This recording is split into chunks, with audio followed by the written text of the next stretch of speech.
Hello mga ka-Scoreline! Last week nga ay galing tayo sa ABC Beach Tour 2nd Nuvali Open at nakipagkwentuhan tayo sa isa sa behind-the-scenes staff na si Albert Rambano. At ito ang aming kwentuhan. Since sa Subic, nung pinakaunang beach volleyball pa po. Tagal na Sa Subic pa yung unang venue bago mapunta dito sa Nuvali. Basta naman yung mga nangyayari dito.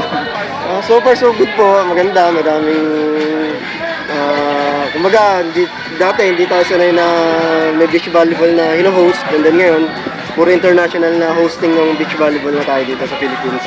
Pangalawa na to sa Nuvali, pero madami ka naman na experience. So, ano yung kaibahan nitong this year dun sa mga dati mong experience?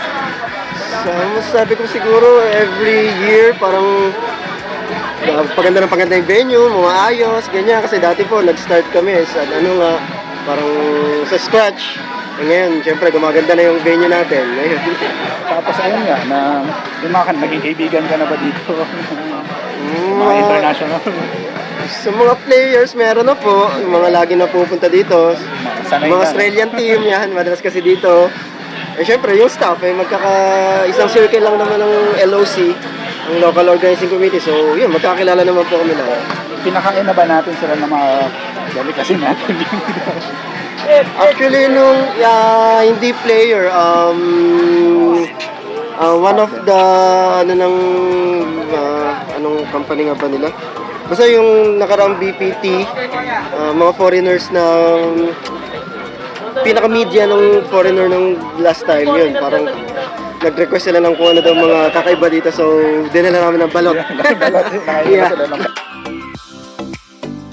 Actually, ayun po, parang lagi lang tayong mag-host ng mga international event, AVC, Beach Pro Tour ng Volleyball World, and siguro po, parang siguro target ng PNBF is kung makaano tayo ng mas matataas pa na antas ng competition.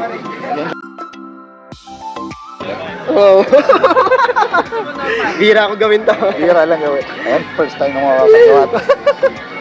Ayan. Kasi ako, hindi ko alam sino barbera ko. Pero paano nyo na maintain nyo? Actually, wala akong maintenance. Maligo lang araw-araw.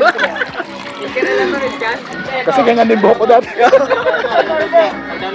Ready ka ba umabot sa ganito? Hindi ko alam. Pero lagi nila sinasabi, lagi ka sa nakakap. So, baka mamaya, mataas na kayong ano ko. So, may lahi kasi kami ng ano rin. Kasi father ko, medyo may nipis din yung buhok. Yung bibawan na yan, parang So, ayun. Welcome kita sa club namin pag para parehas na tayo ng barbero. Support po lagi ang mga leagues ng PNBF, Philippine National Volleyball Federation, and mga beach volleyball events, especially mga indoor events din. And support Alas Pilipinas. Yun na po. Salamat.